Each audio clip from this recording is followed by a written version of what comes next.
اعوذ باللہ من الشیطان الرجیم بسم اللہ الرحمن الرحیم کلا سنکتب ما یقول ونمد له من العذاب مدا ونرثه ما یقول ویأتینا فردا۔ یہ سورہ مریم کی آیت نمبر 79 اور 80 ہے، 79 اور 80۔ ترجمہ اس کا یہ ہے، ہرگز نہیں، ہم عنقریب لکھیں گے جو وہ بول رہا ہے اور اس کے عذاب میں اور اضافہ کریں گے، اور جو بھی وہ کہہ رہا ہے ہم اس کے وارث ہوں گے اور وہ ہمارے پاس تنہا حاضر ہوگا۔ یہاں پر اس سے پہلے کی آیات میں جو گفتگو چل رہی تھی اس شخص کی جس کے ذہن کے اندر غلط خیال یہ بسا ہوا تھا کہ جب ہم مر کے یہاں سے جائیں گے تو اللہ مجھے اور دولت دے گا، اس لیے کہ مجھے اس دنیا کی زندگی میں اتنی دولت ملی ہے، اتنا مال ملا ہے، اس کا مطلب یہ ہے کہ اللہ میرے اوپر بڑا مہربان ہے اور میں کوئی غلط کام نہیں کر رہا ہوں، اس لیے اللہ تعالیٰ مجھ کو دیتا ہی چلا جا رہا ہے، اور جو بھی مجھے حاصل ہوا ہے یہ میری اپنی محنت کا نتیجہ ہے، میری اپنی کمائی ہے۔ چنانچہ اللہ رب العزت نے یہ بات ارشاد فرمائی تھی کہ دیکھو، اس دنیا کے اندر کسی کے پاس دولت کا ہونا یا نہ ہونا، کسی کے مال کا ہونا، عزت کا ہونا، شہرت کا ہونا، منصب کا ہونا، یہ اس کے اللہ کے نزدیک قریب ہونے کی نشانی نہیں ہے۔ یہ نہیں ہے کہ جس کے پاس دولت ہے تو وہ اللہ کے قریب ہے اور جس کے پاس دولت نہیں ہے تو وہ اللہ سے دور ہے، ایسا کچھ بھی نہیں ہے۔ یہ دولت کا دینا یا نہ دینا یہ بطور آزمائش کے ہے۔ کبھی ایسا بھی ہوتا ہے کہ ایک وہ انسان جس کو دولت خوب دی گئی ہے اور وہ اس کو صحیح جگہ پر خرچ کر رہا ہے، اللہ کے احکامات میں اس کو خرچہ کر رہا ہے، وہ اللہ کے بہت قریب ہوتا ہے۔ اور کبھی ایسا ہوتا ہے کہ ایک غریب اور محتاج شخص، مفلس اور قلاش شخص جس کے پاس کچھ بھی پیسہ نہیں ہے، جو بالکل غریب ہے، پریشان حال ہے، لیکن وہ اپنی زندگی اس طرح سے گزارتا ہے کہ اللہ رب العزت اس کو اپنے سے قریب کرتا ہوا چلا جاتا ہے۔ تو دولت کا ہونا یا نہ ہونا یہ اللہ سے قربت کی دلیل نہیں ہے، بلکہ اصل کیا ہے؟ اصل یہ ہے کہ اس نے اپنی زندگی یہاں پر کس طرح سے بسر کی ہے۔ اللہ رب العزت نے جو احکامات اتارے ہیں، اللہ رب العزت نے جو فرامین اتارے ہیں، جو رسولوں کے ذریعے سے جو پہنچے ہیں، اور آخری پیغمبر حضرت محمد مصطفیٰ صلی اللہ علیہ وسلم نے جو پوری دنیا کے سامنے وہ پیش کیے ہیں، جو اس پر جتنا زیادہ عمل کرتا ہے وہ اللہ کے نزدیک اتنا ہی زیادہ قریب ہوتا ہے۔ چنانچہ اللہ نے یہاں پر بات ارشاد فرمائی، کلا، ہرگز نہیں، یعنی یہ بات بالکل نہیں ہے۔ یہ کلا کا لفظ ہمیشہ ڈانٹنے اور پھٹکارنے کے لیے آتا ہے، شٹ اپ کرنے کے لیے آتا ہے کہ خاموش رہو، ایسی بیتکی باتیں کر رہے ہو، ایسی بات جس کی کوئی بنیاد نہیں ہے، جس کی کوئی اساس نہیں ہے، بس بے پر کہ تم اڑائے جا رہے ہو، اپنے مطلب سے، اپنے من سے گڑھ کر تم بیان کیے جا رہے ہو، تو ان باتوں کی کوئی حیثیت نہیں ہے۔ چنانچہ اللہ رب العزت نے یہاں پر بات ارشاد فرمائی کہ سنکتب ما یقول، کہ جو وہ کہہ رہا ہے، وہ بول رہا ہے، ہم اسے نوٹ کر رہے ہیں، ہم اسے لکھ رہے ہیں۔ اس لیے کہ انسان یہاں پر یہ سمجھتا ہے کہ ہم جو بول رہے ہیں وہ کوئی سننے والا نہیں ہے، وہ تنہائی میں کسی کے خلاف اگر سازشیں کر رہا ہے، غلط طریقے سے کر رہا ہے، اور وہ یہ سمجھ رہا ہے کہ نہیں، ہمیں نہ کوئی پکڑنے والا ہے، نہ کوئی بولنے والا ہے، نہ کوئی کہنے والا ہے، جو ہم نے کہا بس کہہ دیا، جو ہم نے عمل کیا بس ختم ہو گیا، تو وہ اپنی اس بات کو اپنے ذہن سے نکال دے۔ انسان کی مکمل زندگی اور پوری کی پوری زندگی وہ اللہ کے سامنے ہے، اور وہ ریکارڈ کی جا رہی ہے اور وہ نوٹ کی جا رہی ہے۔ چنانچہ آگے اللہ رب العزت نے فرمایا، وَنَمُدُّ لَهُ مِنَ الْعَذَابِ مَدًّا، اور ہم اس کے عذاب کو اور بڑھائیں گے۔ یہ عذاب کیسا ہوگا؟ ایک تو جو اسے سزا ملے گی، کفر کا عذاب ہے، اور یہ مذاق اڑانے کا عذاب ہے، اللہ کے راستے سے دوسروں کو روکنے کا عذاب ہے، دوسروں کو کفر کی راہ پر لگانے کا عذاب ہے، دنیا میں فساد پھیلانے کا عذاب ہے، جرم کو کرنے کا عذاب ہے۔ یہ ساری وہ چیزیں ہیں جو اس کے عذاب میں اضافہ کی جائیں گی، اس کے جرائم میں اضافہ کر رہی ہیں، اور اس کو اس کی سزا ملے گی۔ اور جو وہ کہہ رہا ہے ہم ہی اس کے وارث ہیں۔ وارث کہتے ہیں اس کو کہ جو انسان اس دنیا کے اندر آیا ہے وہ جائے گا، تو اپنے پیچھے جو یہ چھوڑ کر جائے گا، یہ منصب، یہ دولت، یہ مال، یہ اولاد، یہ کثرت، لوگوں کی کثرت، تو ظاہر سی بات ہے کہ انسان تو ایک ایک کر کے اٹھتا چلا جائے گا، آخر میں کون اس کو دیکھے گا؟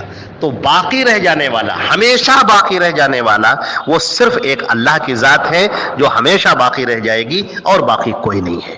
اللہ تعالیٰ نے فرمایا کہ وَيَأْتِينَا فرما اور ہمارے پاس وہ تنہا آئے گا. اگر کسی انسان کے ذہن میں یہ بات بیٹھی ہے کہ فلاں ہم کو بچا لیں گے اور فلاں ہماری سفارش کر دیں گے، اور ہم چاہے جتنا غلط کرتے رہیں، چاہے جتنے جرم کرتے رہیں، لیکن ہم فلاں کی پیری مریدی میں آ جائیں تو ہم بچ جائیں گے، اور فلاں کے سلسلے بیعت میں داخل ہو جائے تو ہم کو بچا لیا جائے گا اور ہم جنت والے بن جائیں گے، یہ سب بھول جاؤ. کامیاب وہ شخص ہوگا جو اللہ اور اس کے رسول کی فرما برداری کرے گا، جو رسول کے احکامات کی پیروی کرے گا، وہ بچے گا. اور ہمارے سامنے تنہا کھڑے ہو کر تمہیں حساب دینا ہے.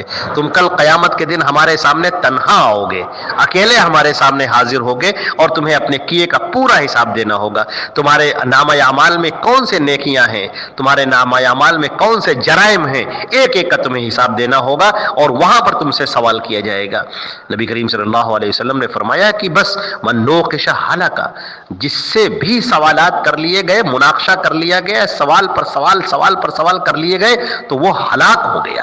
لہذا ہر انسان کو جو اس دنیا کے اندر زندگی گزار رہا ہے، اس کو اپنے قول اور فعل کے اوپر نگاہ رکھنی چاہیے. وہ کیا بول رہا ہے، کس کے بارے میں بول رہا ہے، سچ بول رہا ہے کہ جھوٹ بول رہا ہے، غلط بول رہا ہے کہ کیسا بول رہا ہے. یہاں لوگ ذرا سی بات پر لڑائی ہوتی ہے، تھانے میں گئے، ایف آئی آر درج کرا دی، جھوٹی ایف آئی آر درج کرا دی. کسی سے ناراض ہو گئے، اس کے بارے میں غلط سلط باتیں لوگوں میں پھیلانا شروع کر دیا. کسی سے ذرا سا خفا ہوئے اور اس کے بارے میں وہ باتیں انہوں نے اتہام اور الزام لگانے شروع کر دیے کہ آدمی کی شخصیت داغدار ہو جائے.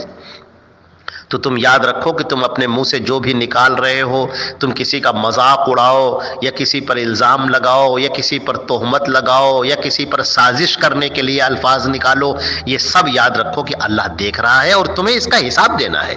تم بچ نہیں سکو گے، تمہیں اس کا حساب دینا ہی ہوگا. اور اسی طریقے سے تمہارا جو عمل ہے، اپنے اس عمل کا تمہیں حساب دینا ہوگا. اور یہ عمل اللہ رب العزت دیکھ رہا ہے، کس نیت سے کر رہے ہو، اخلاص کے ساتھ کر رہے ہو یا ریاکاری کے ساتھ میں کر رہے ہو، دکھاوے کے لیے کر رہے ہو، اللہ اس کو دیکھ رہا ہے. تم نقصان پہنچانے کے لیے عمل کر رہے ہو یا لوگوں کو فائدہ پہنچانے کے لیے عمل کر رہے ہو، اللہ تعالیٰ دیکھ رہا ہے. تم یہ جو عمل کر رہے ہو، یہ اچھا عمل ہے کہ برا عمل ہے، اس سے لوگوں کو فائدہ ہوگا یا اس سے لوگوں کو نقصان ہوگا، اللہ رب العزت خوب دیکھ رہا ہے. تمہارا عمل نیکی پر مبنی ہے یا کفریہ اور شرکیہ اور بدعاتی والے اعمال پر مبنی ہے. تم بدعت کے کام کر رہے ہو یا سنت کے کام کر رہے ہو، تم وہ کام کر رہے ہو، وہ عبادتیں کر رہے ہو جو اللہ کے رسول نے تمہیں سکھائی ہیں، یا من گھڑن طریقے تم نے اختیار کر رکھے ہیں اور اس سے تم اپنی عبادتیں کر رہے ہو. کون سے رسم و رواج ہیں جن کو تم فالو کر رہے ہو؟ جو وہ طریقہ جو تمہیں اللہ نے بتایا ہے اس طریقے پر تم چل رہے ہو، یا تم اپنی سوسائٹی اور سماج کے تانے بانے جو بن رکھے ہیں اور ان کے جو طریقے پر بنے ہوئے رسم و رواج ہیں، ان رسم و رواج کی تم پیروی کر رہے ہو؟ یہ دیکھا جائے گا اور تمہیں اکیلا تنہا کھڑا ہو کر اللہ کے سامنے حساب دینا ہے. اللہ نے قرآن پاک میں فرمایا ہے وَأَمَّا مَنْ خَافَ مَقَامَ رَبِّهِ وَنَهَى النَّفْسَ عَنِ الْهَوَىٰ فَإِنَّ الْجَنَّةَ هِيَ الْمَأْوَىٰ. جو اللہ کے سامنے کھڑا ہونے سے ڈر گیا اور اس نے اپنے نفس کو خواہش سے روکا تو بس وہی ہے جنت المأویٰ کا حقدار. لہٰذا ہمیں ہمیشہ اپنے قول اور اپنے عمل پر دھیان رکھنا چاہیے. ہمارے منہ سے کیا نکل رہا ہے، ہم کیا بول رہے ہیں اور ہم کیا عمل کر رہے ہیں، اس کا ہمیں فوراً دھیان رکھنا ہوگا. بولنے سے پہلے سوچنا ہوگا اور عمل کرنے سے پہلے دیکھنا ہوگا کہ اس کے بارے میں اللہ کے رسول کی ہدایت کیا ہے. امام بخاری نے پورا باب قائم کیا ہے العلم قبل العمل. عمل کرنے سے پہلے علم حاصل کر لو، دیکھو کہ اس کا سنت جو تم عمل کرنے جا رہے ہو اس کا سنت طریقہ کیا ہے، اللہ کے رسول نے اس کے بارے میں کیا فرمایا ہے، صحابہ کرام کا اس پر کیا طریقہ عمل رہا ہے. تو اس طریقے سے تم سنت پر عمل کرنے والے ہوگے اور بدعت سے بچ جاؤ گے. اور اگر تم صرف اپنے ماحول کو دیکھتے رہے، سماج کو دیکھتے رہے، باپ دادا سے چلی آ رہی رسموں کو دیکھتے رہے تو پھر تم بدعتوں میں گرفتار ہو جاؤ گے اور اللہ کی رحمتوں سے دور ہو جاؤ گے. اور بدعت کی سب سے بڑی بات یہ ہے جس کے بارے میں نبی کریم صلی اللہ علیہ وسلم نے فرمایا کل قیامت کے دن جب میں حوض کوثر پر ہوں گا اور لوگوں کو پانی پلا رہا ہوں گا اور کچھ لوگ میری طرف آنے کی کوشش کریں گے اور فرشتے ان کو روکیں گے اور میں کہوں گا کہ ان کو آنے دو، میں ان کو جانتا ہوں، پہچانتا ہوں، اور وہ کہیں گے اللہ کے رسول آپ نہیں جانتے کہ آپ کے جاننے کے بعد انہوں نے دین میں کون سی نئی نئی باتیں ایجاد کر رکھی تھی. تو میں یہ کہوں گا سحقا سحقا لما غیروا بعدی، دور کرو ان کو، میری نگاہوں سے دور کرو، انہوں نے میرے جانے کے بعد میرے دین کو برباد کیا، اس کی شکل بگاڑی، اس کا حلیہ بگاڑ دیا انہوں نے. توحید خالص کو، سنت خالص کو، اس کے اندر شرک داخل کر دیا توحید میں، کفر داخل کر دیا توحید میں. اور وہ سنت کا عمل جو نبی کریم صلی اللہ علیہ وسلم نے کر کے دکھایا اور صحابہ کرام کی ایک بہت بڑی جماعت نے اس کو کیا، اس کے اندر بدعتیں داخل کرتی.